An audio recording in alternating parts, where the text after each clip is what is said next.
Después de resolver una serie de problemas, por fin vamos a comenzar hoy un curso que hemos denominado Hacia una nueva historia política, el caso de México, siglos XVI-XXI. Este curso le vamos a denominar módulo porque pertenece a un conjunto de recursos digitales que hemos preparado un grupo de compañeros como proyecto de investigación conjunto. Este curso o este módulo contiene 7 secciones y lógicamente hoy vamos a comenzar por la primera, que es la presentación. Iniciamos, como vamos a iniciar en todas las secciones, con una serie de preguntas que tienen por objetivo irnos introduciendo en el tema a modo de interrogaciones. En este caso son las siguientes. ¿Cuáles son los dos conceptos básicos de nuestro marco teórico? ¿Qué aplicación se hace de tal marco teórico? ¿Qué valores contiene? ¿Cómo se divide este módulo? ¿En qué disciplinas y corrientes historiográficas se inscribe? ¿En qué concepción pedagógica se basa? Pues bien, para responder a las preguntas señaladas, esta presentación se divide en 15 diapositivas, referidas todas ellas al módulo en general, al curso. Estas 15 diapositivas se dividen de la forma siguiente. Las 7 primeras se dedican a su objeto de estudio.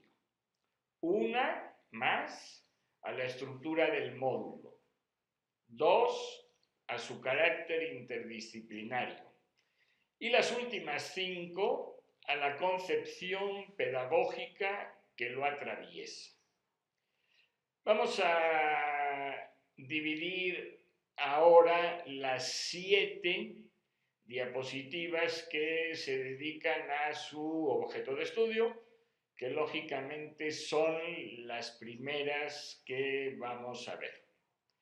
Las 7 diapositivas relativas al objeto de estudio del módulo tratan sobre el objetivo general y los dos conceptos que lo enfrentan, las dos primeras, la pertinencia del marco teórico, una más, la aplicación del marco, otra, la dimensión valorativa, a la cual, como veremos en su momento, le damos una importancia notable, 2 diapositivas, y algunas consideraciones epistemológicas que están en su base, a las cuales se refieren la última diapositiva de estas 7 dedicadas al objeto de estudio.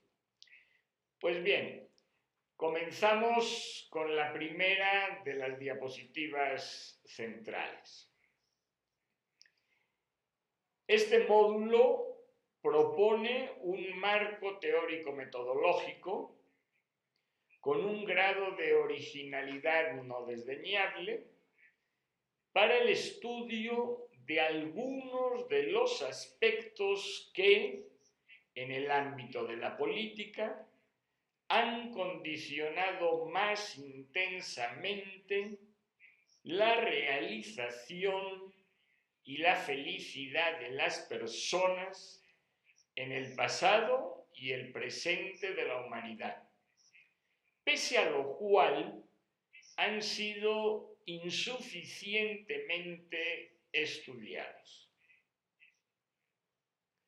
la realización del individuo se entiende como el desarrollo de sus capacidades. La realización y la felicidad de las personas en el pasado y el presente de la humanidad, pese a lo cual no han sido insuficientemente estudiados. Es decir, los asuntos que vamos a tocar aquí se refieren directamente a estas dos cuestiones que se consideran fundamentales, que son la realización y la felicidad de las personas. Tan fundamentales que uno podría decir que son las más fundamentales de todas.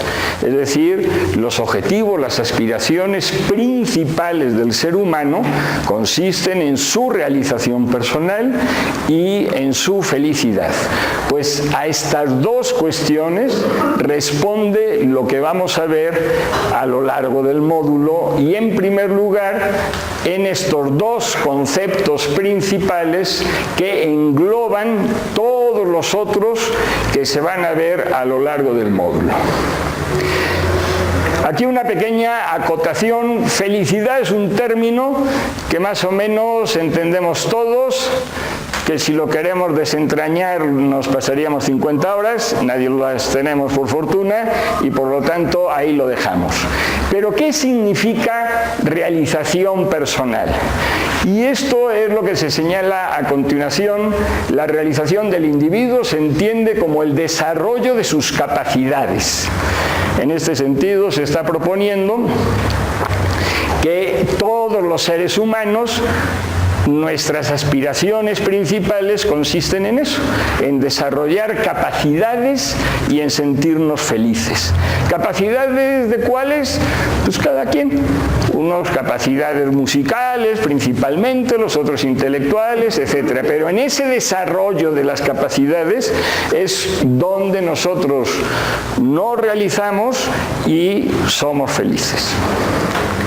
Dos conceptos íntimamente interrelacionados dan cuenta en lo general de los aspectos que condicionan esas máximas aspiraciones del ser humano: la realización y la felicidad de las personas. Derechos humanos, donde se incluyen civiles y políticos, y sistema político. Y a continuación vamos a señalar brevemente cómo se relacionan estos dos conceptos con lo señalado ya de la realización y la felicidad de las personas. El concepto de derechos humanos interesa porque el respeto a los mismos favorece esas aspiraciones y su violación las obstaculizan o impiden.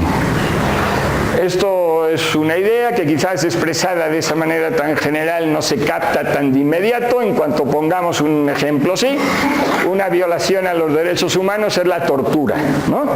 Bueno, pues la violación a los derechos humanos, que significa la tortura, obstaculiza de una forma severa e intensa nuestra realización personal y nuestra felicidad, ¿no? Y así lo podemos poner con todos los derechos humanos, ¿no?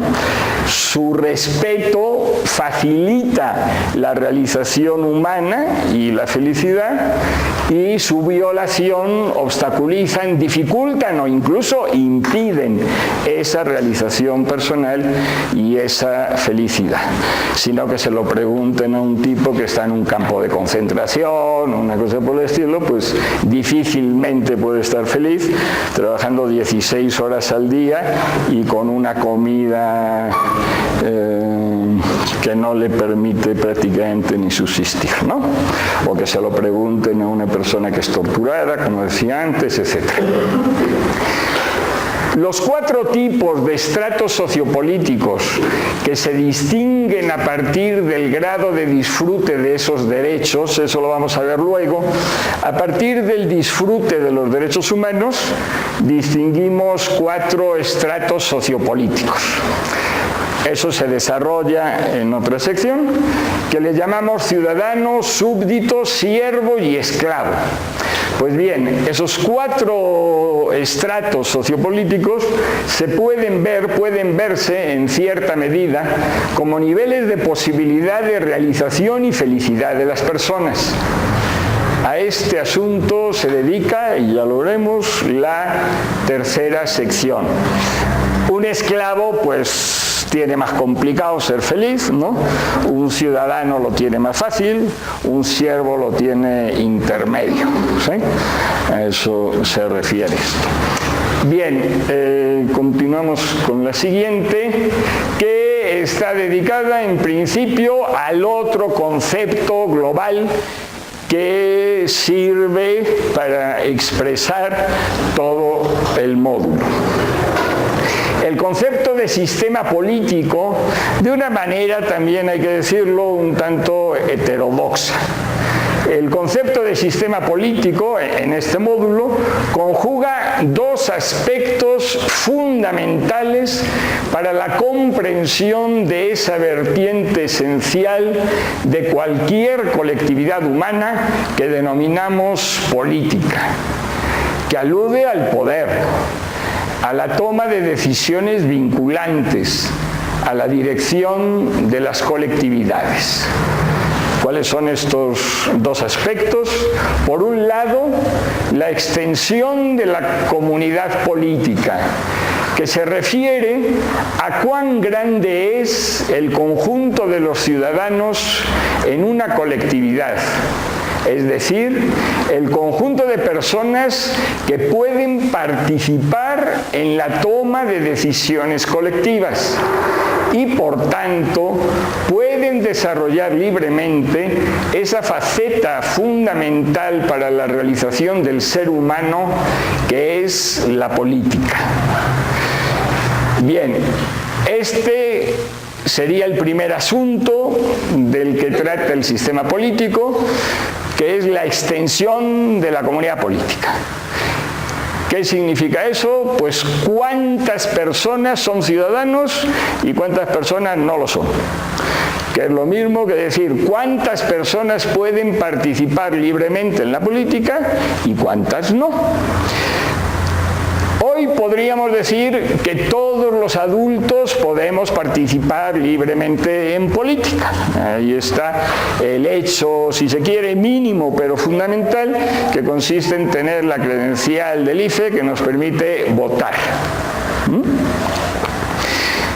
Durante muchísimo tiempo y en la mayoría de las circunstancias, cuando había democracia, cuando había ciudadanos, estos ciudadanos eran un fragmento más o menos pequeño de los adultos.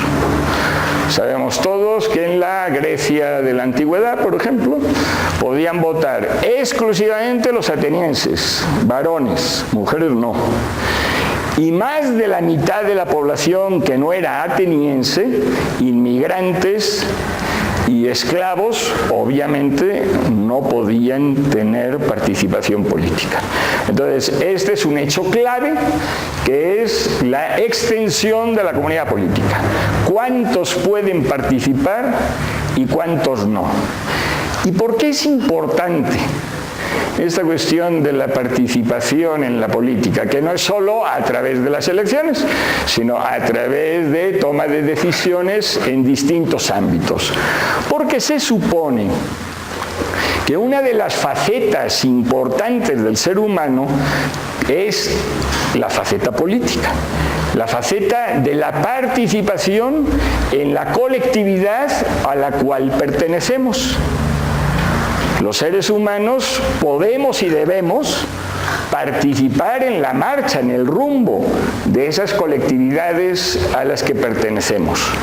Y cuando se nos impide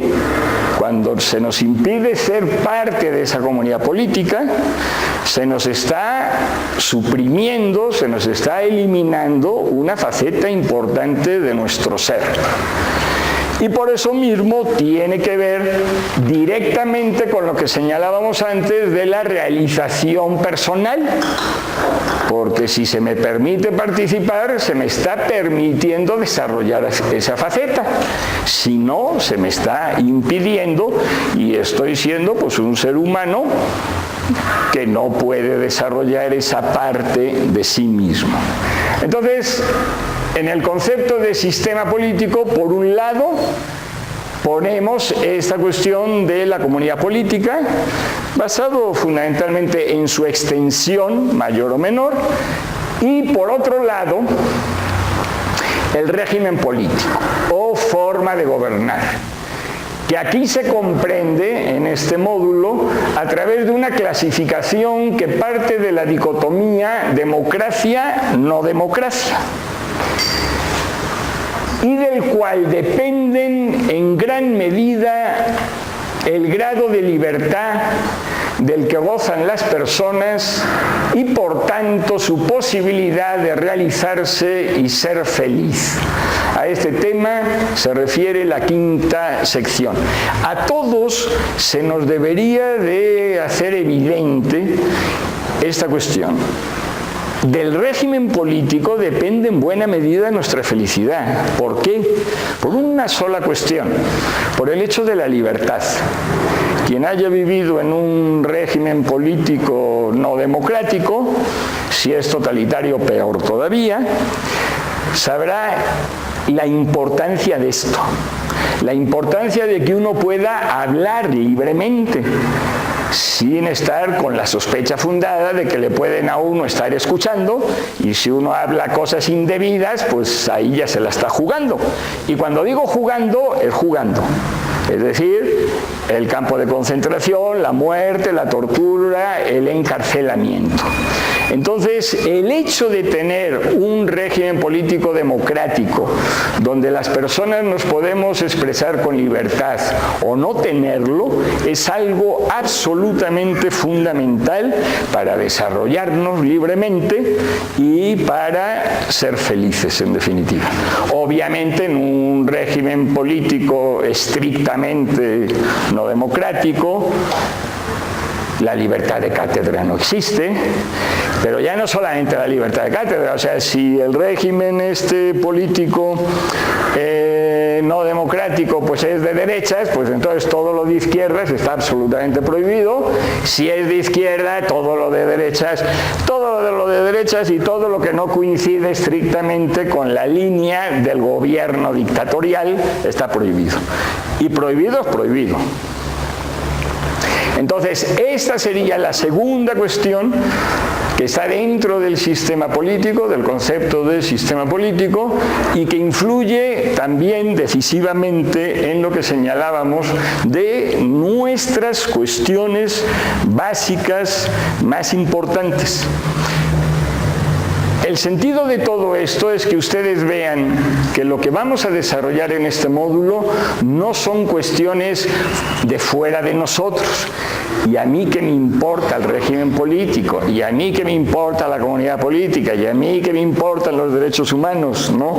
Son cuestiones que nos importan a todos de manera definitiva e intensa. Como puede observarse, este módulo trata sobre aspectos de máxima relevancia para la realización y la felicidad de las personas, de lo que se deriva que no deben subordinarse a ningún otro aspecto, como el socioeconómico, que también influya en esas aspiraciones. Los aspectos que vamos a ver nosotros son los únicos que inciden en la felicidad de las personas. No, está la cuestión socioeconómica también, por ejemplo, ¿sí? Pero es frecuente decir, si ustedes quieren desarrollo socioeconómico, olvídense de las libertades. O lo contrario, si ustedes quieren libertad, olvídense del desarrollo socioeconómico. Se postula lo contrario.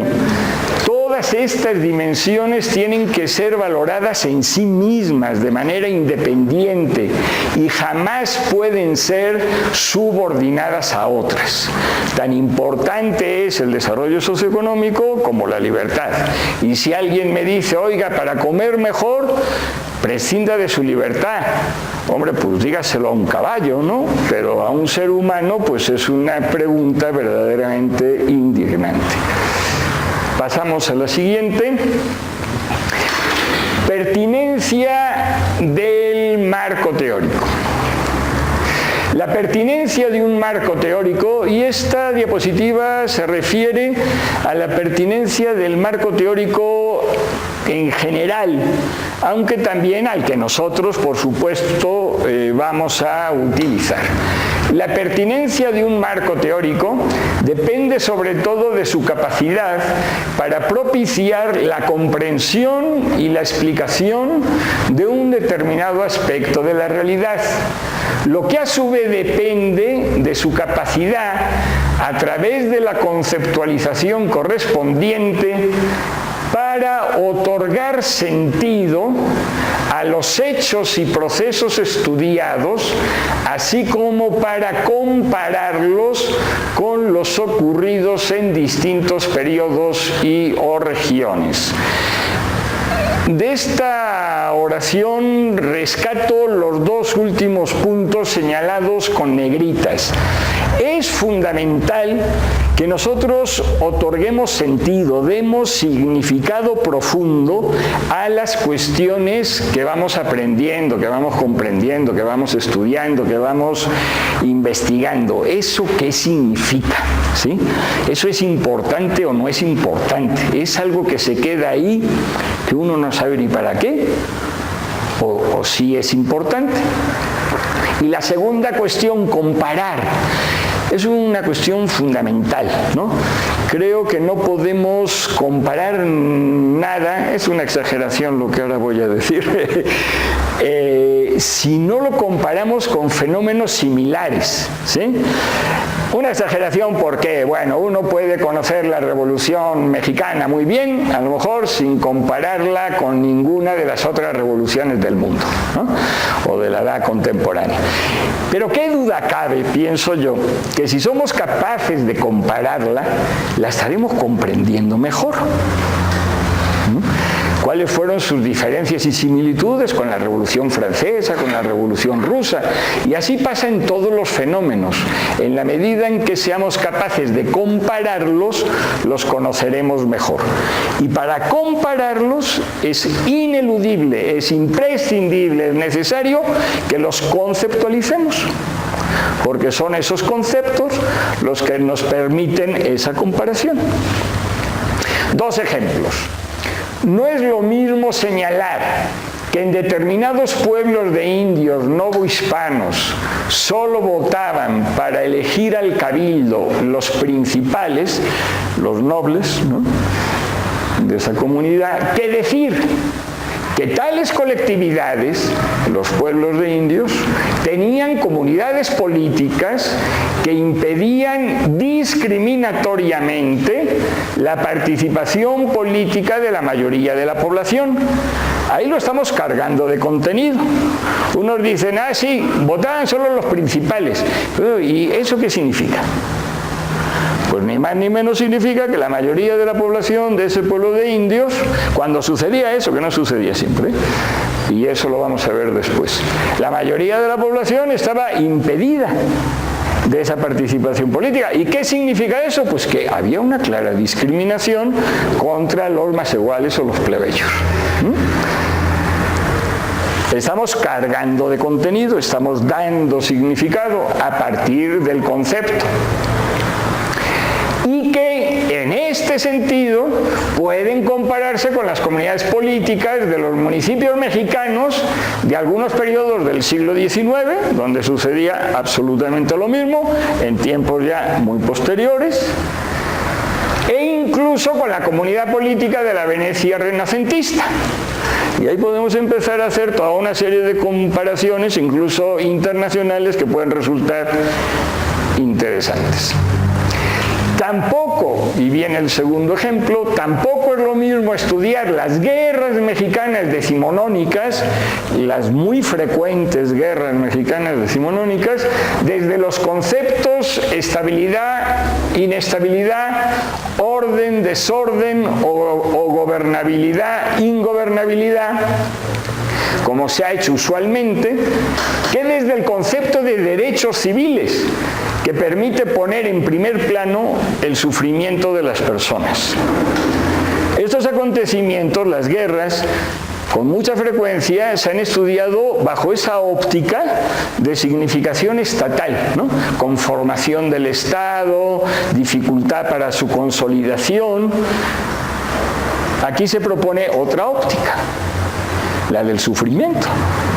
Toda guerra, o casi toda, significan levas obligatorias, significan destrozar familias, significa la tortura del que no tiene nada que ver con eso, claro, que me pongan a mí a darme de balazos con una serie de personas contra los que no tengo nada, a partir de ciertas ideas que ni conozco y mucho menos comparto.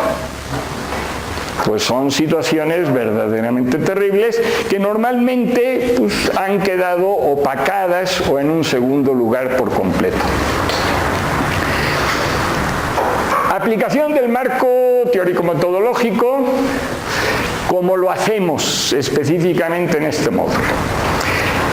En general, se pretende que nuestro marco teórico-metodológico puede aplicarse a cualquier periodo, región y tipo de colectividad, tanto a las soberanas como a las políticamente dependientes de la historia de la humanidad. Bien, lo que vamos a proponer a lo largo de este módulo, sostenemos, lo cual como todo es discutible, que se puede aplicar a todo tipo de colectividad de toda parte del mundo, de cualquier periodo. Es decir, a un pueblo y a un país. Lo mismo si es en China que si es en México, y lo mismo si es en la Edad Media que hoy. ¿Sí? Ambicioso es ambicioso, discutible, ya lo digo, pero pues ahí está la propuesta, por lo pronto. Y ahí están ustedes para criticarla, obviamente, ¿no? ¿En qué medida sí, en qué medida no? En este módulo se aplica principalmente a distintos tipos de colectividad, desde los más amplios, como la Nueva España y México, hasta algunos de los más pequeños, como los pueblos de indios coloniales y los municipios actuales. ¿Sí? En este módulo lo vamos a aplicar a México, pero sí a colectividades de muy distinta envergadura. De un largo lapso de la historia de México que transcurre a lo largo de sus 5 centurias más recientes, mejor conocidas y más relevantes para la comprensión del presente de este país. Las sucedidas desde la conquista y la evangelización, iniciadas en la segunda década del siglo XVI, hasta hoy. Ese va a ser el gran marco al que nos vamos a referir.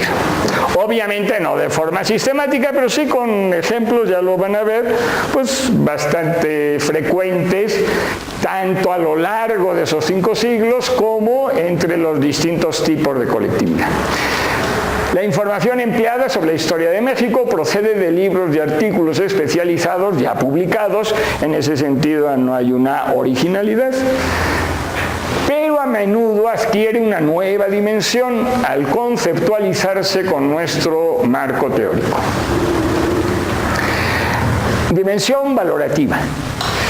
A esta cuestión le concedemos importancia notable, le hemos dedicado 2 diapositivas por eso, porque existe la mentalidad relativamente frecuente de que lo científico, lo cognitivo, no se debe de meter en lo valorativo, que uno debe comprender y explicar, pero no valorar. Pues bien, sostenemos aquí, como se va a leer a continuación, que en estos temas concretos, en otros quizá, no digo que si alguien, un arqueólogo estudiando la prehistoria, pues probablemente no tiene por qué valorar las cosas que está descubriendo. Pero en los asuntos que nosotros vamos a ver, que se refieren a derechos humanos, que se refieren al régimen político, la valoración es absolutamente necesaria, ¿sí? Todo el mundo la hace. Y la única cuestión es si eso se explicita, se deja claro, o eso va por debajo, de manera más o menos confusa, retórica, y aquí planteamos que eso se debe explicitar, ¿no? ¿Que siempre sucede con estos temas? Sí, yo desafío a cualquiera de ustedes que puedan leer algo sobre el nazismo, por ejemplo, que no contenga en las 2 primeras páginas algo de valoración. Está difícil, ¿no?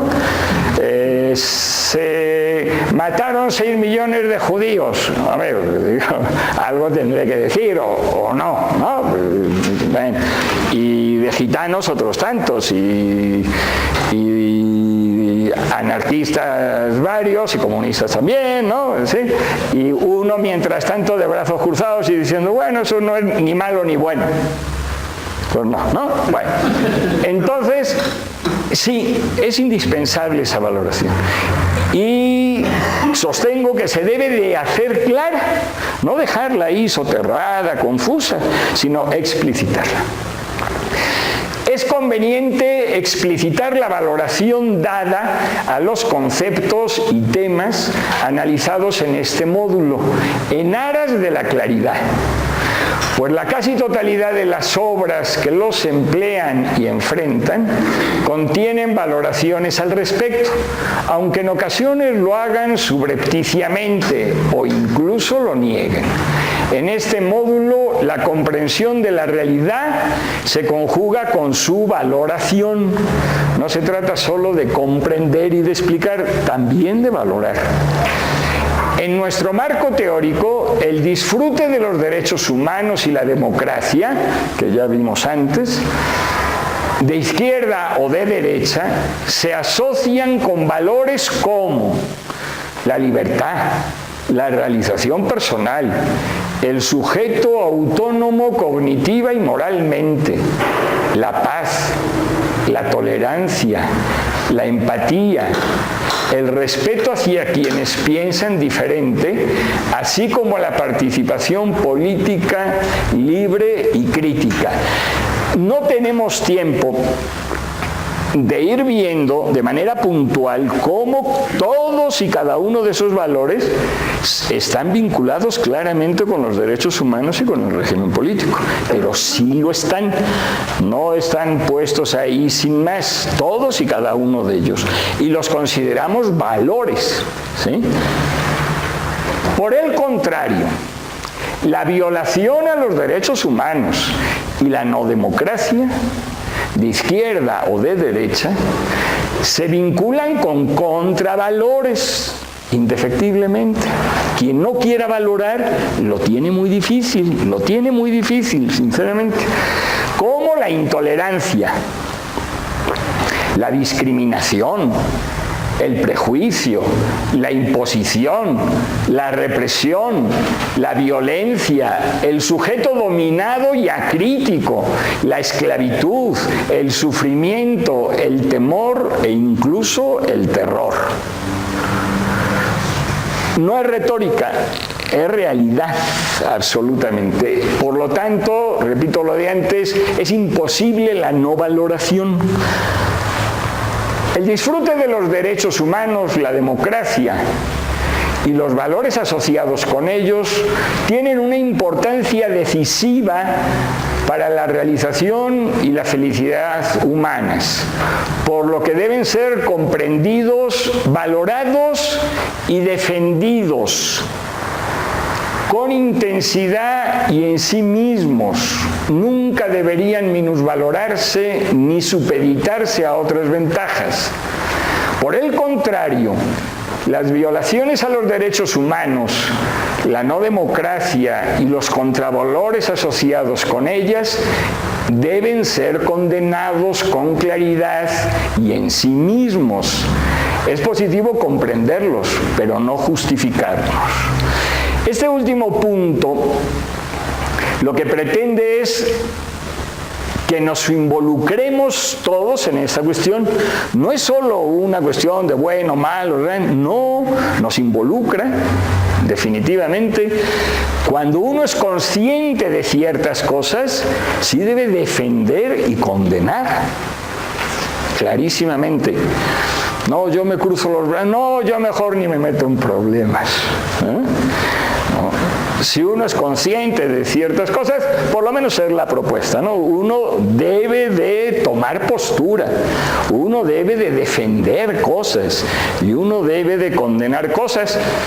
Y para eso está buena parte de la vida, para ver qué es bueno defender y qué no es bueno. Y uno va cambiando, porque pues, sí. Lo veremos también a continuación. Vamos con la segunda diapositiva que se refiere a la dimensión valorativa. La valoración positiva de los derechos humanos, la democracia y los valores asociados parte de la concepción de que la sociedad es plural. Eso es un asunto de base de toda esta cuestión. Yo sostengo incluso que lo ha sido siempre, lo cual me ha propiciado muchas discusiones que siempre son bienvenidas. En múltiples sentidos, la sociedad no es solo plural en cuanto a clases económicas, que es lo que nos han dicho muchas veces, no. La sociedad es plural porque está atravesada por muchas cuestiones de género. Hombres, mujeres, socioeconómico, por supuesto, a lo que aluden las clases sociales, pero también ideológico, ¿sí? ¿Quiénes de ustedes se han metido algo en política y no han detectado que las posiciones más frecuentes son irreconciliables, ¿no? Si uno es de un partido político, que no le digan nada bueno del otro. Bueno, partidos políticos no han existido siempre, pero distintas posturas ideológicas sí, siempre, ¿sí? Y es imposible que no suceda. Lo étnico. Se pueden suprimir las clases sociales, pero las diferencias étnicas son otra cosa. Lo religioso, que no se nos olvide. En principio, pues la mayoría de los religiosos piensan que ellos son los únicos elegidos por Dios, ¿verdad? Y los otros, pues algo medio raro tendrán que no fueron elegidos por Dios, ¿verdad? De orientación sexual, etc. La idea básica. Nos tenemos que acostumbrar a que la sociedad es plural, ineludiblemente, y por lo tanto conflictiva, ineludiblemente. Y ahí vienen las siguientes cuestiones. De que esa pretensión de que vamos a crear una sociedad donde todos seamos hermanos, donde no haya conflictos, no solamente es una cuestión imposible, sino también indeseable, porque esa homogeneidad ha estado basada siempre en que se eliminan a todos los que no me parecen que deben de ser mis hermanos. Y entonces esa cuestión tan bonita pues comienza a ser criminal, porque no hay otra palabra. De ello se derivan 4 consecuencias de esta concepción de la sociedad como pluralidad. Insisto, no solo socioeconómica, no se trata de que siempre va a haber ricos y pobres, no. Siempre va a haber personas que piensen distintos, siempre va a haber géneros distintos, siempre va a haber homosexuales, siempre va a haber de distintas religiones, siempre, queramos o no. 4 consecuencias. Una, la pluralidad no puede ser suprimida sin la represión criminal. ¿Y es criminal? Porque para que uno deje de ser de la religión que es, pues no le voy a convencer así sin más, ¿verdad? Pues le tendré que aplicar una sanción, y si con una suavecita no entiende, pues otra, y si no, otra, ¿verdad? Y así sucesivamente. 2. Permite oponer los dos géneros básicos del régimen político. La democracia respeta dicha pluralidad, mientras que la no democracia reprime lo distinto, con la vana e ineludiblemente criminal finalidad, atea o religiosa, de acceder a una sociedad uniforme y sin conflictos. 3. Demuestra el absurdo de concebir a la democracia o cualquier otro proyecto humano como paraíso. Esto vamos a insistir luego, que es muy frecuente, ¿no? ¿Y cómo vamos a hablar de democracia si hay corrupción? ¿Cómo vamos a hablar de democracia si hay pobreza? ¿Tal? Porque la democracia no es eso, ¿sí? Entonces, demuestra el absurdo de concebir a la democracia o cualquier otro proyecto humano como paraíso. La democracia no es un punto de llegada, ni algo que tenga que ver con la perfección, sino un punto de partida, una forma de gobierno que permite plantearse sin exclusiones los desafíos que ineludiblemente presenta la humanidad. Esos nunca van a desaparecer. Se superarán algunos y llegarán otros. No se preocupen ustedes, siempre vamos a tener problemas, no nos vamos a aburrir nunca. Las sociedades nórdicas europeas, que duda cabe de que solucionar una cantidad de problemas impresionantes, ¿no? Son unas sociedades que son ejemplares en cantidades de cuestiones y sin embargo están llenas de problemas, ¿eh? Así va a ser, así fue, así es y así será. No es una cuestión pesimista, ¿eh? Yo este mundo plural lo prefiero 1000 veces a los paraísos homogéneos donde todos nos dedicamos a adorar las mismas cosas y tal, que sinceramente pues se me hacen un poco aburriditos, ¿no? Bien. Por último, algo relacionado con la estrategia política. La dicotomía izquierda-derecha debe ser subordinada a la democracia-dictadura, por una sencilla razón. Tanto en derecha como en izquierdas ha habido dictaduras absolutamente criminales. Nazismo, fascismo, comunismo, etc. Y por lo tanto, la gran divisoria ideológica no debe ser izquierda-derecha, aunque sí pienso que es importante, pero la considero secundaria. La principal tiene que ser democrático o no democrático. Dentro de lo democrático habrá posturas de izquierda, posturas de derechas. Perfecto.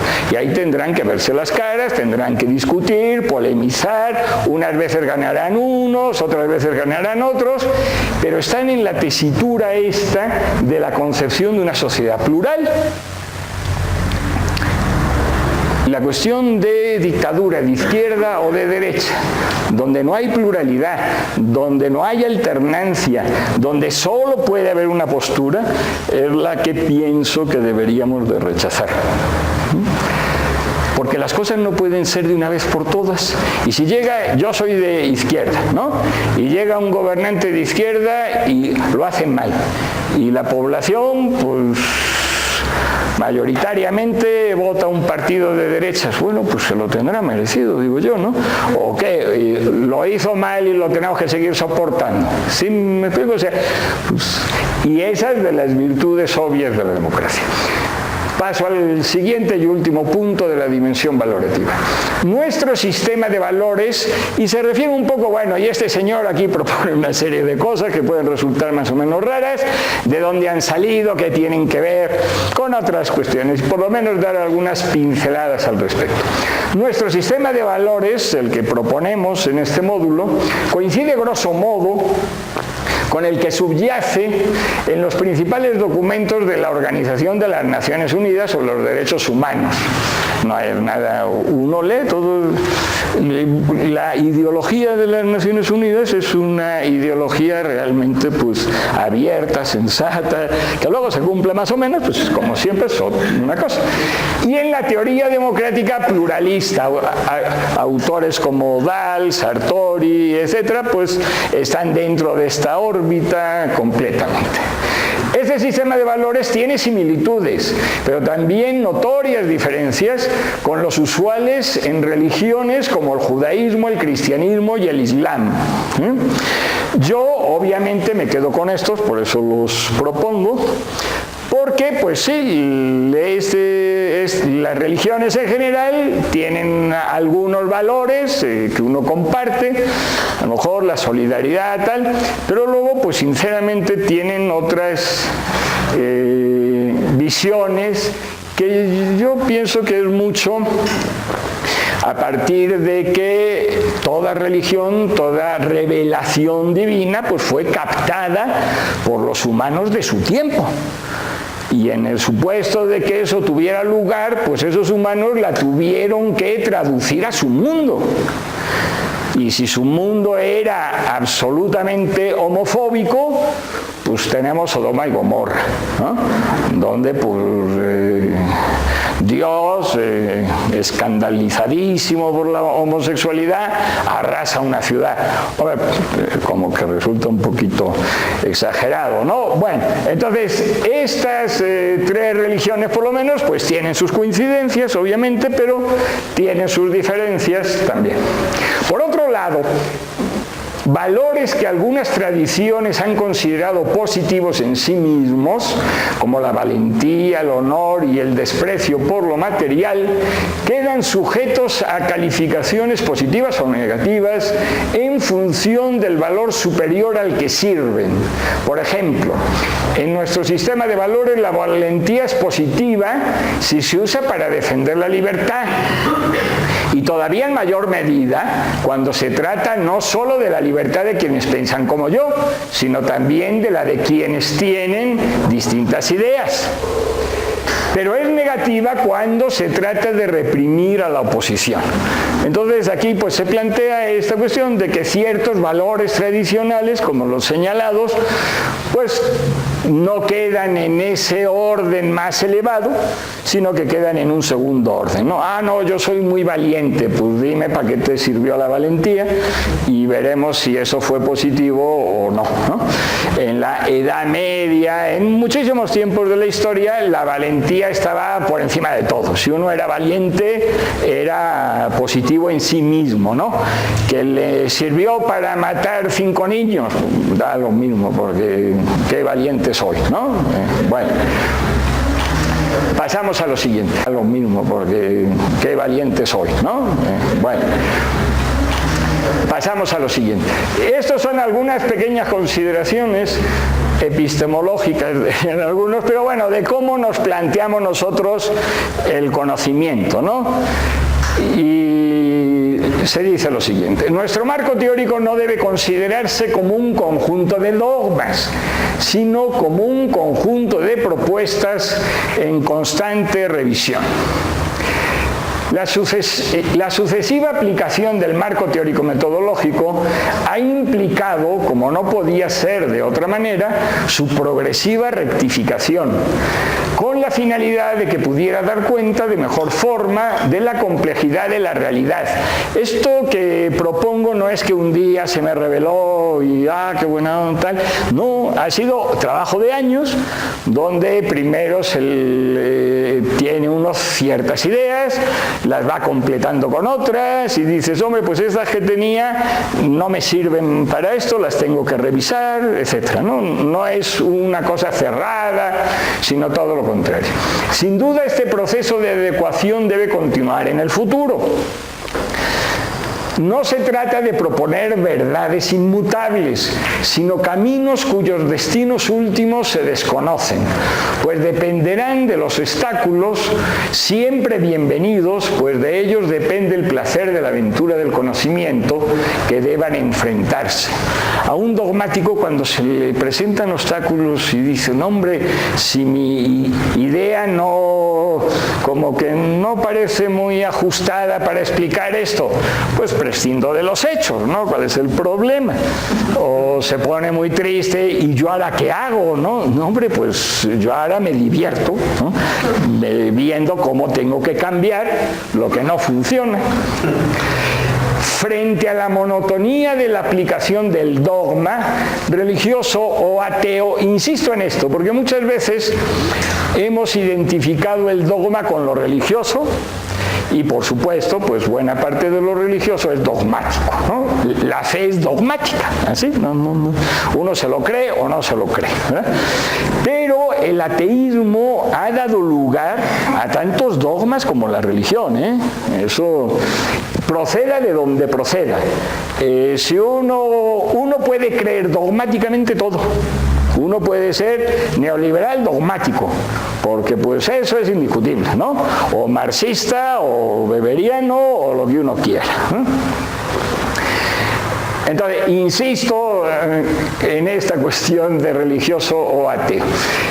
Frente a la monotonía de la aplicación del dogma, se defiende un proceso de aprendizaje que incentive el placer juguetón que produce poner a prueba nuestras verdades, las cuales no serán defendidas con menor pasión por reconocerse como relativas. Precisamente, una mezcla de pasión y razón permite al científico defender, incluso acaloradamente, su verdad hasta que se da cuenta de que debe ser modificada o sustituida por otra que le parece más sólida.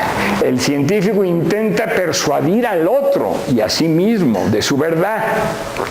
Sin esta persuasión es más difícil encontrar las fortalezas y los límites de la misma, pero nunca se la impondrá.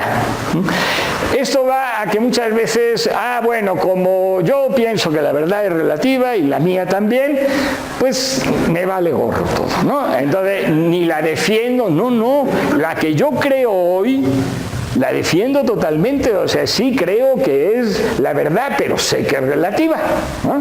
Entonces, quienes defienden las verdades acaloradamente no son solo los dogmáticos, ¿no? Todos tenemos derecho a defender. La gran diferencia es que unos queremos persuadir, los otros quieren imponer. Una pequeñita ampliación sobre esto también. Estamos acostumbrados a que la persuasión es mala. Que tal persona me quiere convencer. ¡Qué desfachatez! Pero bueno, y entonces la comunicación humana, ¿dónde queda? Es absolutamente normal, lógico y positivo que las personas defendamos, digamos, lo que pensamos, pues si no, menudo asunto, ¿sí? Entonces, no es que no, todos debemos ocultar las que no se nos noten, no, tenemos que defender, tenemos que decir lo que pensamos. La gran diferencia es entre decirlo, ¿sí?, e imponerlo. Entre persuadir, si no hay persuasión, si no hay intentos de persuasión, no hay nada, ¿no? O sea, toda la política y tal, pues es persuasión, hombre, de que lo que yo pienso, yo tengo más razón que el otro, ¿no? Si no, no hay polémica, si no, no hay discusión, si no, no hay comunicación humana, ¿no? Entonces, la persuasión no es mala, ¿sí? El intento de persuadir, luego cada quien se dejará persuadir o no. Eso ya es su problema, lógicamente. Y ahí viene la diferencia entre intentar persuadir o imponer. Ahí sí ya es muy distinto, ¿no? Ya no solo que pienso que tengo razón, sino que te machaco el cráneo si no lo compartes conmigo. Eso. Muy bien. Por el contrario, el dogmático, religioso o ateo, tiende a sostener las mismas verdades a lo largo del tiempo, lo que no impide que haya tenido en su vida un momento de cambio profundo, conversión, que le permitió alcanzar la verdad, a partir de entonces tendrá por absoluta. Y considera traidores a quienes las cambian. Esta actitud no solo propicia una manera aburrida de pasar la vida, pues el dogmático se suele creer con el derecho de imponer su verdad a los que, según él, ignorantes, desequilibrados o malintencionados, que no la reconocen. A partir de estas ideas, el dogmático se ha convertido con frecuencia en torturador y asesino. Nada más triste que escuchar a una persona de edad avanzada, como la mía más o menos, presumir de que sigue pensando lo mismo que cuando tenía 20 años. Bueno, son distintas posturas ante la vida, ¿no? A mí, si alguien me dice, sería algo así pues como una maldición, ¿no? Después de pasar 55 años, ¿no? Bueno, varias décadas, ¿no? Que siguiera uno pensando de la misma forma. Bueno, son dos planteamientos que tienen que ver con esto, ¿no? El conocimiento como aventura, recuperando ese famoso verso de Machado de Se hace camino al andar. El conocimiento como aventura, como cambio, tal, y el conocimiento como algo inmutable, inamovible. Pasamos a lo siguiente, y esta diapositiva es la única que se dedica a la estructura del módulo, ¿sí? Cómo se divide este módulo, este curso que se va a desarrollar en estos 6 días. Este módulo se divide en 7 secciones. Las 5 centrales, es decir, las que no son la presentación en la que estamos hoy y las fuentes, las 5 centrales terminan con las evaluaciones oportunas, ya lo iremos viendo. Son 3 preguntas siempre que resolveremos aquí, ¿no? De la segunda a la quinta pueden dividirse en 2 partes. Comienzan con la definición y clasificación de los conceptos correspondientes, los cuales, como sabemos, pretenden poder aplicarse a cualquier periodo y región de la historia universal.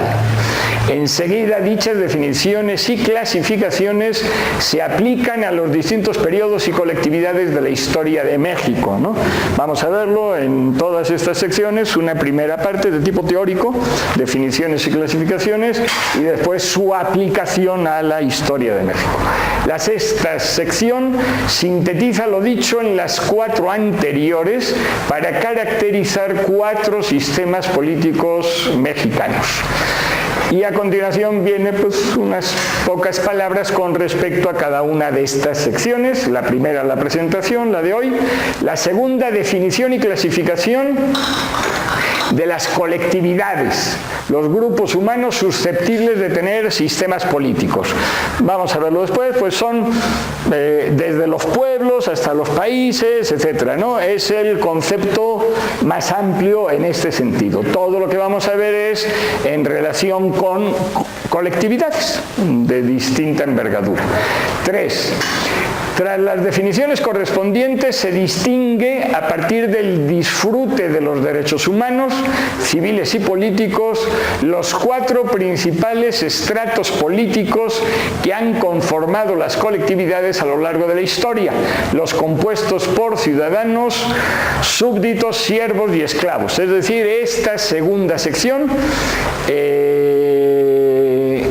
divide los que, dentro del planteamiento que tenemos, constituyen los 4 estratos principales en las colectividades, en lo que antes hemos llamado colectividades, que pueden ser, y ya los mencionamos antes, ciudadanos, súbditos, siervos o esclavos, de acuerdo a que ejerzan en mayor o menor medida los derechos humanos. A esto le llamamos estrato sociopolítico. La cuarta se centra en la extensión del estrato sociopolítico más relevante para la política, el compuesto por los ciudadanos, las personas que pueden participar institucional y frecuentemente en la toma de decisiones vinculantes de una colectividad. Las decisiones vinculantes son en definitiva las decisiones colectivas, las que afectan al conjunto de la colectividad, ¿sí? Se llaman vinculantes porque vinculan a todos, ¿sí? Porque son obligatorias para todos. La clasificación de comunidades políticas abarca desde la más excluyente, la oligárquica, hasta la más incluyente, la universal, que es la que se ha generalizado hoy en día. Entonces, esta cuarta sección se dedica a uno de esos estratos sociopolíticos, el de los ciudadanos, a cuyo conjunto le llamamos comunidad política. La siguiente sección, la quinta, se refiere a los regímenes políticos o formas de gobernar, que se clasifican en 3 géneros: democracia, no democracia o autocracia e híbrido, en tanto que los 2 primeros se dividen en especies, ya lo veremos después. Es una clasificación de regímenes políticos y eso me gusta por un lado la expresión sintética de forma de gobernar, ¿no? A eso se dedicaría esta quinta sección. La sexta se conceptualizan 4 de los sistemas políticos más importantes de la historia de México: el imperante al final de la Nueva España, el porfiriato, la hegemonía priista que se mantuvo a lo largo de la mayor parte del siglo XX y la democracia de las 2 últimas décadas. Aquí se trata prácticamente de sintetizar cuestiones que se han visto antes, ¿sí? Y por último, la dedicada a las fuentes citadas, que pues obviamente no la vamos aquí. Sí se les entregará a todos ustedes por correo electrónico este curso, y entonces pues ahí lo pueden ver cuando, como quieran. Se les entregará en principio pues las presentaciones estas, ¿no?, en PowerPoint, y después no sé muy bien cómo estará lo de la filmación de sí. Interdisciplinariedad. Este módulo se encuadra principalmente en 2 disciplinas: historia y ciencia política. En el campo de la historia se inserta en la perspectiva historiográfica denominada la nueva historia política de América Latina, que está interesada en la historia de los regímenes políticos de la región y en especial en la historia de sus experiencias democráticas. El surgimiento de esta corriente historiográfica está asociado con la transición a la democracia que protagonizó América Latina desde la década de 1980.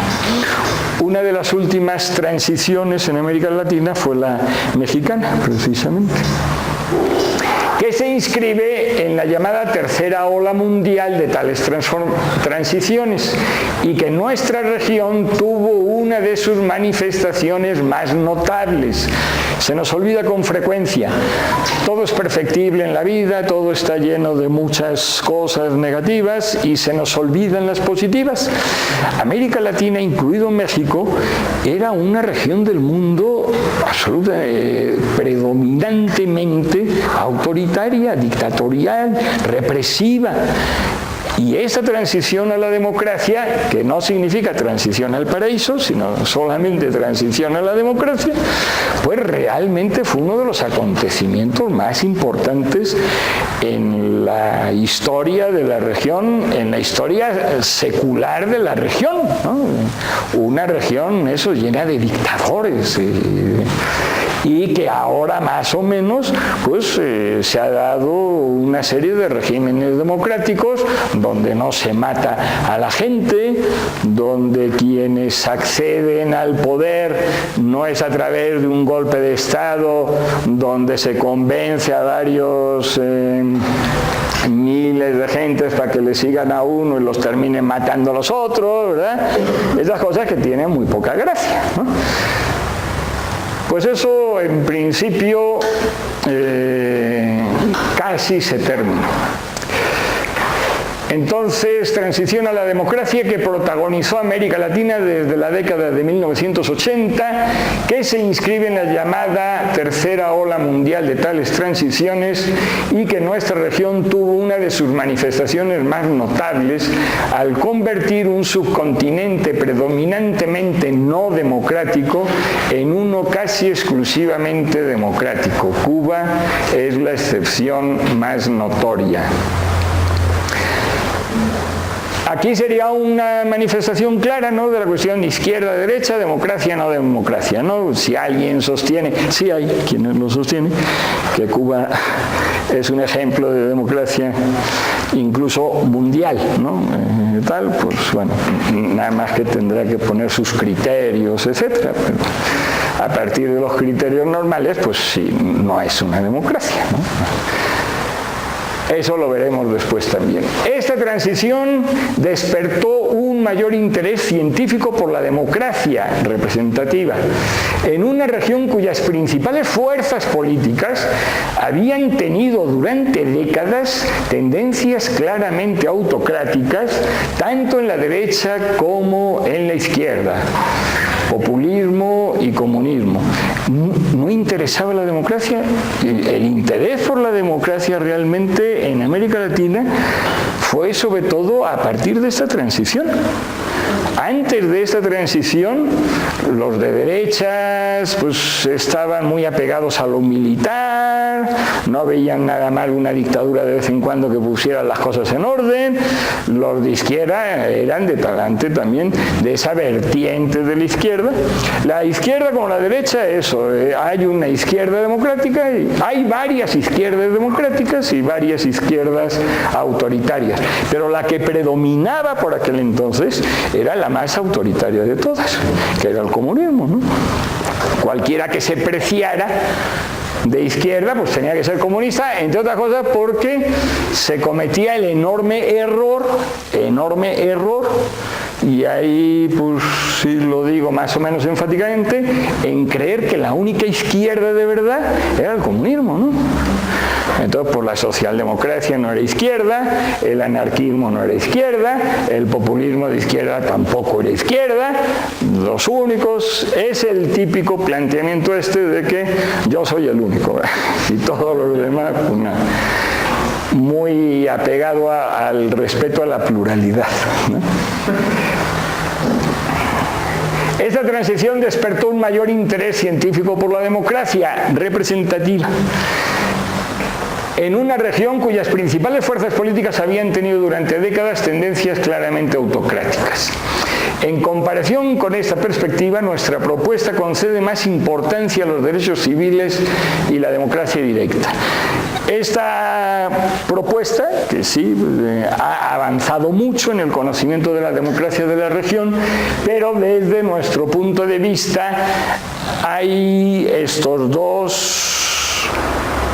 dos lagunas o semilagunas que no compartimos, que es relegar a los derechos civiles en una serie de cuestiones, en lo que no tiene que ver estrictamente con la democracia representativa, y dos, una minusvaloración clara en muchos autores por la democracia directa. Y aquí vamos a ver que no, que la democracia directa pues es un asunto que nos parece tan respetable como la democracia representativa.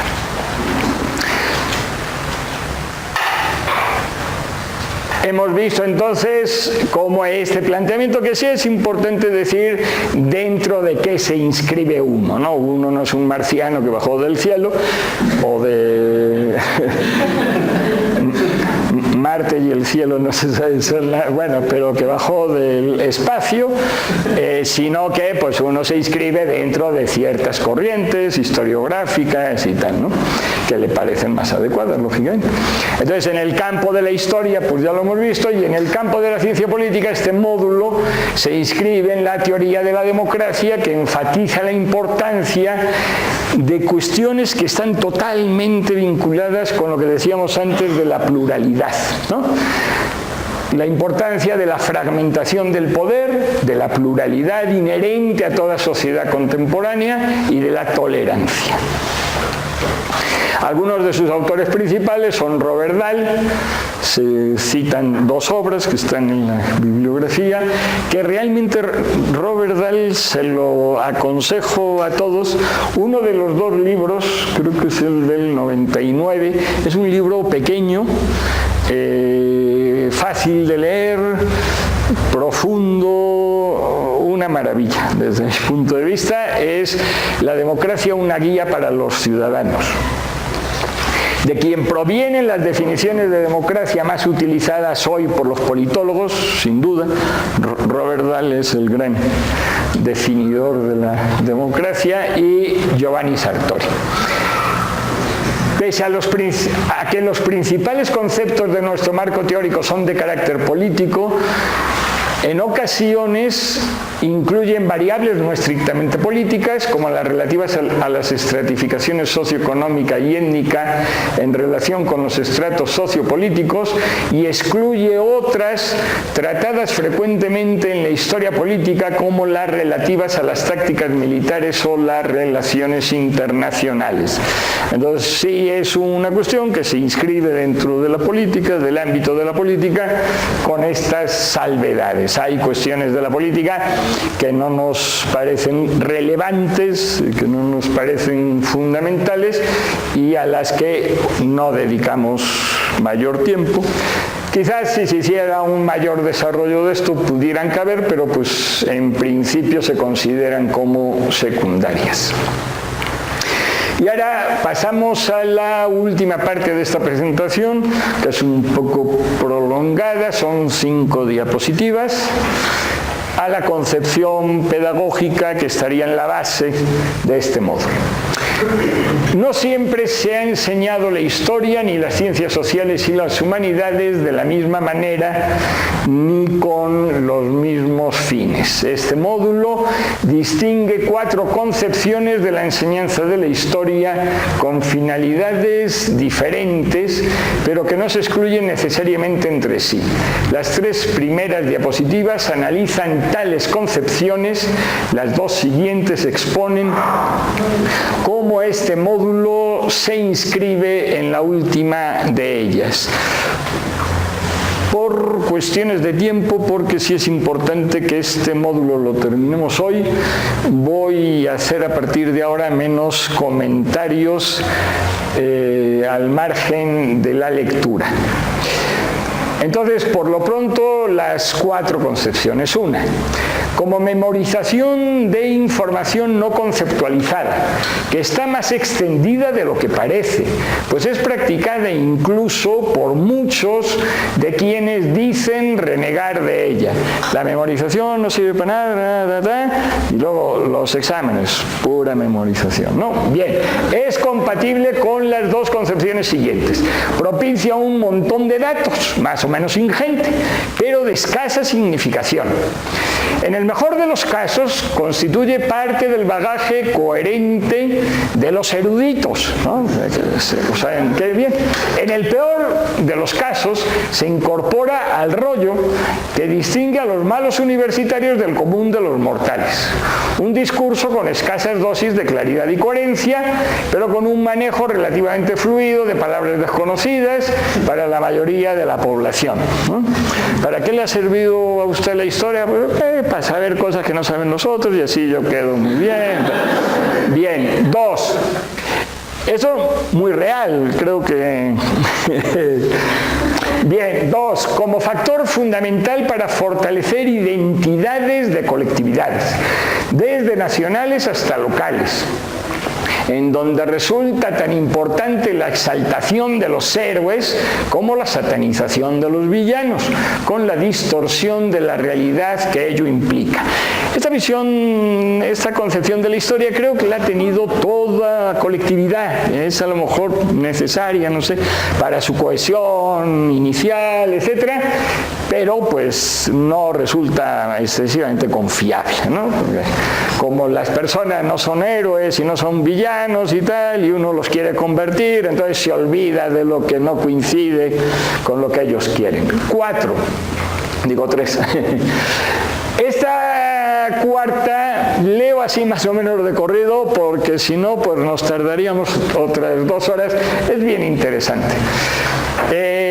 Como parte del adoctrinamiento ideológico, la concepción de la historia como adoctrinamiento, ¿no? Imposición de dogmas o verdades indiscutibles. Los ejemplos religiosos y ateos son numerosos, como se puede corroborar en las distintas vertientes del cristianismo, el islam y el comunismo. Algunas características de esta concepción de la historia: ocultamiento de principios básicos, de realidades discordantes, contra honestidad y transparencia. Lo que no coincide con mi dogma, pues mejor lo ocultamos. Maniqueísmo fundamental en todas estas cuestiones. Contra valoración por principios, que hay que valorar, sí, pero por principios, no porque hay unas colectividades buenas y las otras malas. División de la humanidad o de cualquiera de sus partes en 2 conjuntos. Los buenos, que siempre, y que luego queremos utilizar palabras que suenen mejor. ¿Cómo es eso de los buenos y los malos? No, o sea, cuando realmente en este tipo de concepciones se presentan así, como buenos y malos, ¿no? Como las películas, buenos y malos. Las buenas en 2 conjuntos: los buenos, que siempre piensan y actúan bien, y los malos, que siempre lo hacen en perjuicio de lo que debe ser. La valoración individual y colectiva se hace por la pertenencia a un grupo: griegos y bárbaros, católico no católico, franquista no franquista, comunista no comunista, no por la correspondencia con determinados valores. Lo peor que puedan hacer los buenos se cataloga como error, en la mayoría de los casos incluso justificable, aunque sea matar a millones de personas. Así tuvo que ser, ¿no? Pues no. En contraposición, a los malos se les adjudican injustificadamente los peores calificativos. Por ejemplo, la adecuada actuación de la policía contra manifestantes violentos es interpretada como fascista. Y digo adecuada, no extralimitada, porque pues, la extralimitada es extralimitada, ¿no? Pero si un individuo está perjudicando severamente a terceros, pues la policía debe de actuar, ¿no? Entonces, no, como son los malos, pues esos ya son fascistas. Y bueno, por tanto, solo se consideran justas las críticas y denuncias que hacen los buenos contra los malos, pero las de los malos contra los buenos se perciben como infundadas, provenientes de la ignorancia y la mala fe. 3 cuestiones que tienen que ver con el maniqueísmo. El maniqueísmo puede aplicarse a cualquier colectividad, tanto soberana como políticamente dependiente. Por ejemplo, un país o bloque de países bueno y todos los demás en un solo y malo conjunto, o una ideología mala, buena contra todas las otras idénticas en su maldad. Una variante del maniqueísmo es la que concentra el mal de la humanidad, y esta me gustaría insistir, pero no voy a hacerlo por cuestiones de tiempo. Concentra el mal de la humanidad o de una colectividad en un grupo reducido de personas. Por ejemplo, autoridades religiosas, propietarios, clase política. En tanto que el resto es bueno. Por ejemplo, pueblo, ciudadanos. Por lo que basta eliminar a los malos para acceder al paraíso. Colectividad homogénea y sin conflicto. Los malos son unos poquitos. Y nada, pues los matamos y todos felices, ¿no?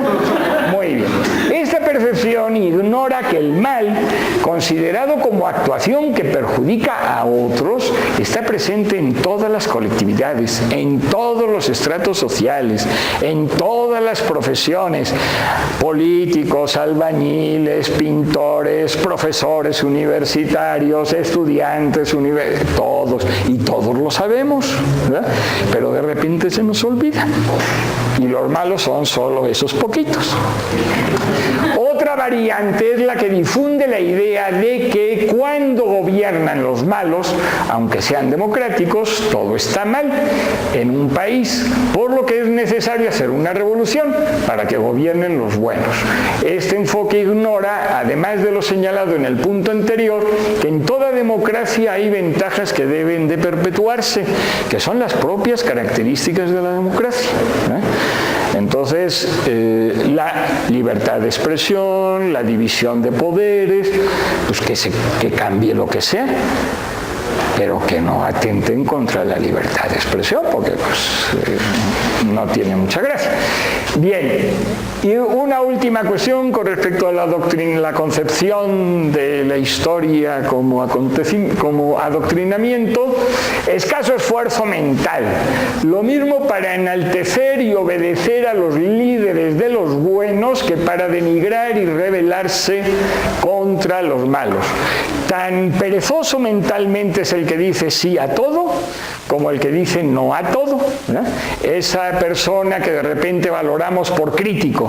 Oiga, pero ¿y de crítico qué? No, pues que dice que todo está muy mal. Oiga, y para eso se necesita un refinamiento mental, o lo mismo que todo está bien, ¿verdad? No. Nada más tengo la cabeza enfocada a ver todo lo bueno y olvidarme de lo malo, o ver todo lo malo y olvidarme de lo bueno.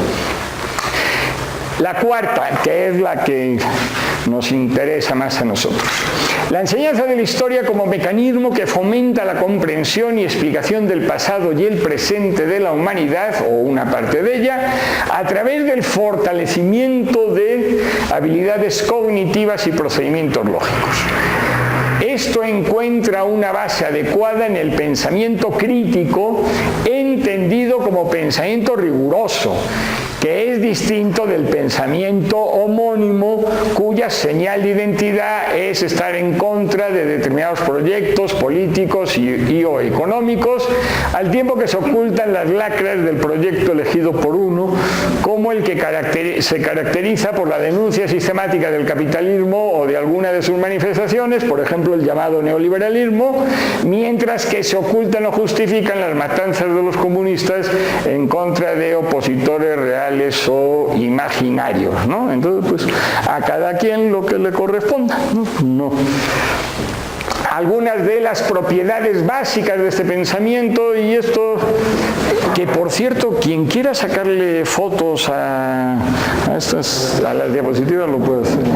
No hay derechos de autor ni nada. Hombre, si lo citan luego, pueden citar la fuente. Estas cuatro características me parecen bien relevantes y que debemos de tener siempre muy presentes. Claridad o univocidad, que se opone a confusión y ambigüedad. Coherencia, que se opone a la falta de la debida relación lógica entre afirmaciones. Incoherencia, incongruencia, contradicción y también confusión. Argumentación de las principales afirmaciones y transparencia, que se opone a tres términos: opacidad, que puede ser o no consciente, así como ocultamiento y manipulación de la información, que siempre es consciente. En la política puede ser aconsejable en ocasiones cierto grado de ocultamiento, en la academia nunca. Y esto que no generalicemos tanto, ¿no? El político tiene que ser transparente. No, pues no sería buen político, o sea, así de plano, ¿eh? No. Un No, un político tiene que negociar. Y la negociación significa el ocultamiento de cosas parcial y no sé qué. O sea, es otro proceso mental. En la academia defiendo que no.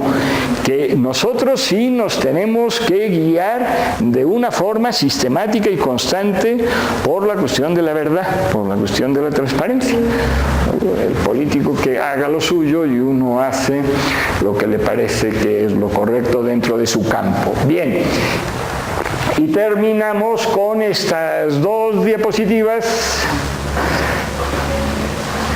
Vamos a terminar a tiempo, lo cual me pone sumamente contento porque no me sucede con frecuencia, ¿no? Con estas dos diapositivas que se refieren también a la concepción pedagógica, pero cómo nos la planteamos en este módulo en concreto. Este módulo pretende contribuir al desarrollo de ciertas habilidades cognitivas indispensables para que se hagan realidad las 4 propiedades del pensamiento crítico mencionadas en la diapositiva anterior: claridad, coherencia, justificación, argumentación y transparencia. En el plano teórico se da prioridad a definiciones, comparaciones y clasificaciones. Prácticamente todo lo que vamos a ver de teoría cabe en estas 3 cuestiones: definiciones, comparaciones y clasificaciones. Que dicho sea de paso, la clasificación exige la comparación. Una clasificación es una forma, es un resultado de una comparación. Entonces, en el plano teórico se da prioridad a las definiciones. Ahora leo con los paréntesis donde se va definiendo qué es cada una de estas cuestiones. Definiciones: que sigue una norma aristotélica todavía vigente, que siguiendo una norma aristotélica todavía vigente incluyen tanto el género al que pertenece el concepto definido como las características que diferencian lo definido de los otros componentes del género al que pertenece lo definido. Este trabalenguas se soluciona con un ejemplo rápido: una definición frecuente de ser humano, ¿no? ¿Qué es el hombre? Un animal racional, ¿no? Tiene 2 elementos esta definición. Una es el género, animal, ¿sí? Al conjunto al que pertenece el ser humano, animal. Y la otra es la característica diferenciadora que distingue al hombre de los otros animales, racional, ¿no? Entonces, procuramos guiarnos siempre en todas nuestras definiciones por esta cuestión, que contengan de forma clara el género y las características diferenciadoras. Comparaciones, que consisten en evidenciar similitudes y diferencias respecto a criterios debidamente concretados. En el fondo, una comparación es esa, y si se hace de esa manera está bien. Lo de los criterios concretados es fundamental, porque si no estamos comparando, según el dicho frecuente, de peras con manzanas. Entonces sí tenemos que preocuparnos mucho de que esos criterios sean muy concretos. Y las clasificaciones, que dividen un aspecto de la realidad a partir de criterios que, como en el caso anterior, deben precisarse adecuadamente. Procuramos ajustarnos a esto, repito, pues en el módulo. Estas 3 habilidades cognitivas están íntimamente relacionadas. Por ejemplo, las comparaciones y las clasificaciones pueden proporcionar los elementos de una definición.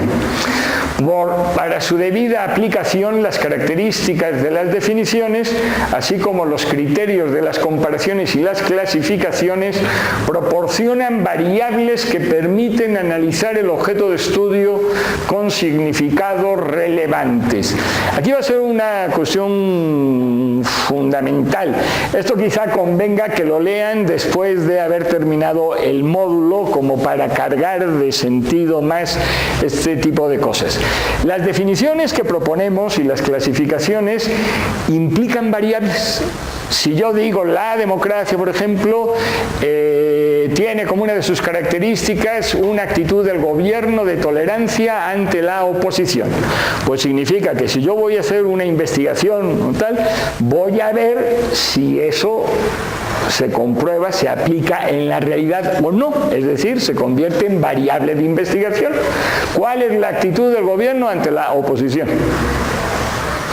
Entonces, todas estas características tales están pensadas como variables de investigación o como forma del conocimiento, de captación del conocimiento, de captación de la realidad. Por otro lado, la conciencia de que tales variables son características de definiciones y o criterios de comparaciones y clasificaciones constituye un elemento indispensable para realizar las síntesis inherentes al pensamiento crítico. Aquí tenemos porque en algunas de estas diapositivas en la presentación prácticamente no, pero en las otras secciones vamos a fijarnos en una serie de notas que aparecen al pie de la diapositiva que implican ejercicios para poner en práctica precisamente estas habilidades cognitivas. En la diapositiva anterior teníamos una de estas notas que no vamos a resolver aquí. Los textos de Sartori acerca del método es una cuestión básicamente de referencia bibliográfica. Los textos de Sartori acerca del método y la lógica en las ciencias sociales pueden ya considerarse como clásicos. Las exposiciones y ejercicios pedagógicos de Sánchez sobre las habilidades cognitivas siguen siendo útiles. En relación con las versiones pedagógicas del pensamiento crítico disponible en Internet, se recomienda la obra de Paul y Elder, disponibles en el vínculo señalado. Y pasamos a la última diapositiva de hoy. En las aplicaciones del marco teórico, antes hemos visto un poco el planteamiento teórico, ¿no? Y ahora vamos a ver lo que se refiere a la aplicación de ese marco teórico. En las aplicaciones del marco teórico a la historia mexicana se establecen correspondencias entre conceptos y aspectos de la realidad. De esta manera se conceptualiza la realidad, lo que le otorga una significación teórica impensable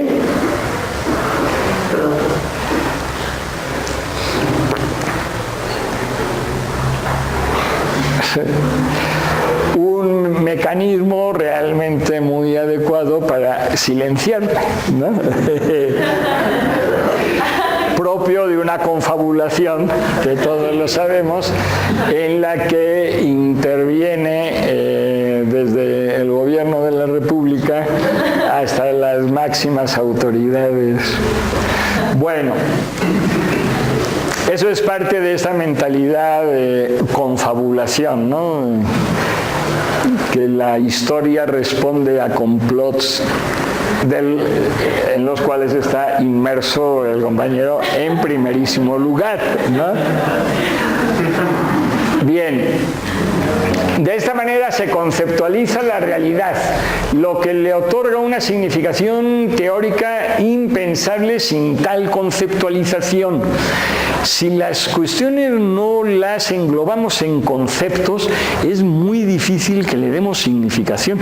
Los conceptos sirven precisamente para eso, para dar significación a la realidad. Por ejemplo, un Estado de la República Mexicana es percibido como un tipo específico de colectividad, una entidad nacional, una entidad subnacional político-territorial que a lo largo del tiempo ha podido tener comunidades políticas más o menos discriminatorias y formas de gobernar democráticas o no democráticas.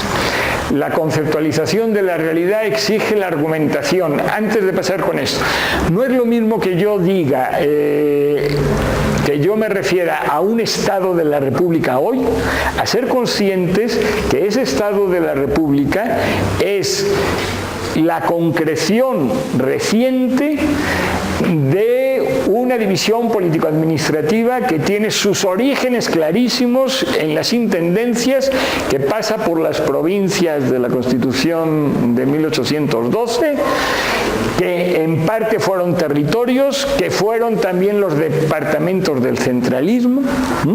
Entonces, el concepto que nos permite aglutinar todas esas cosas otorga una significación distinta a un estado de hoy. La conceptualización de la realidad exige la argumentación, la identificación de los hechos que demuestren la pertinencia de un aspecto de la realidad deba expresarse a través de determinado concepto.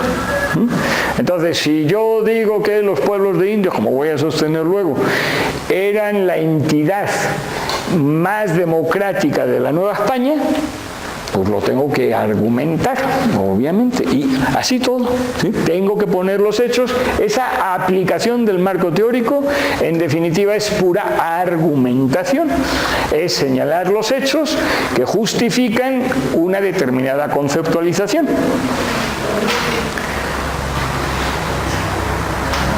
Con frecuencia, la conceptualización de la realidad exige deducciones e inferencias, porque no siempre encontramos la información directa que demuestre lo que uno quiere.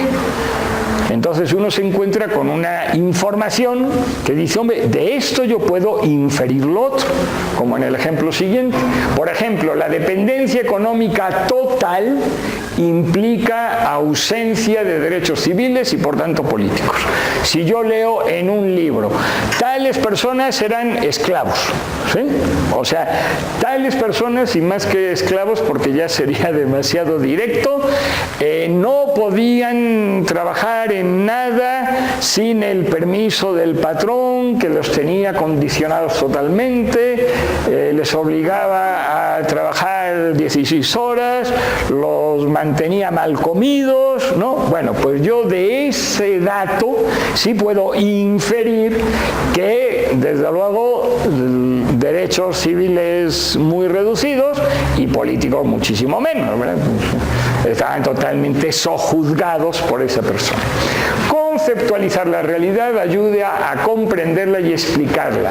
Objetivos comunes de la docencia y la investigación. Además, es un requisito indispensable para comparar unas realidades con otras. Los ejercicios contenidos en las notas que acompañan la mayoría de las diapositivas del presente módulo, no los de la introducción como hemos visto, pretenden facilitar la comprensión y la apropiación de la información al tiempo que se fortalecen las habilidades cognitivas. En algunos casos estas notas las vamos a resolver aquí, en otros casos no, porque no es posible, porque se tienen que leer textos más o menos amplios y esos quedarán como tareas y así se indicará en las propias notas. El ejercicio de habilidades como las señaladas distingue el pensamiento crítico del pensamiento dogmático, religioso o ateo, basado en verdades no demostrables científicamente. También propicia una visión de la realidad que incluya la distinción de progresos y aspectos razonablemente adecuados, de permanencia, retrocesos y aspectos negativos. Y sobre esto vamos a insistir también. Los latinoamericanos, como buena parte de los europeos y parece que como buena parte de los seres humanos en general, tendemos al pesimismo. Esto parece que está más o menos demostrado. Se venden muchísimo más las notas desagradables que las notas optimistas. Los libros, ¿no? Si uno dice, no, estamos al borde del abismo. Hace poco leía un artículo, un libro que me gustó mucho, El optimista científico, una cosa así, que más o menos tenía mis años y pasaba revista a las distintas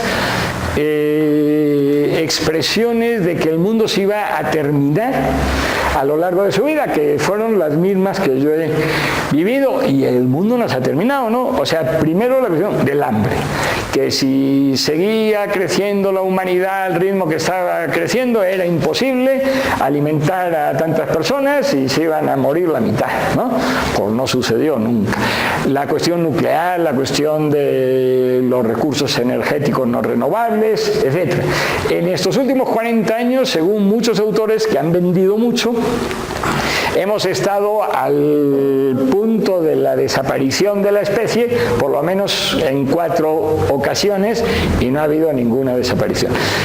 Nosotros mismos, si nos dicen algo malo, es que ni preguntamos por qué ni cómo, nos lo creemos de inmediato, ¿no?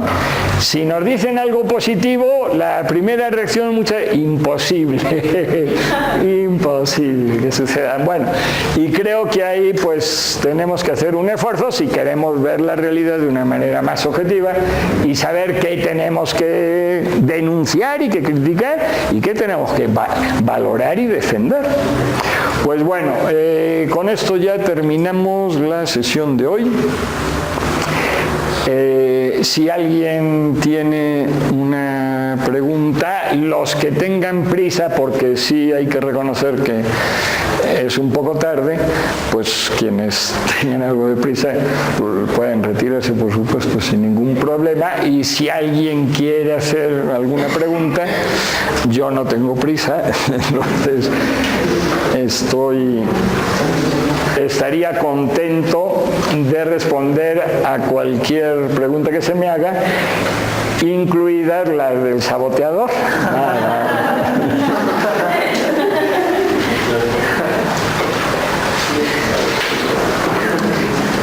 Pues bueno, nos vemos entonces pasado mañana, jueves, a la misma hora. Muchas gracias a todos ustedes.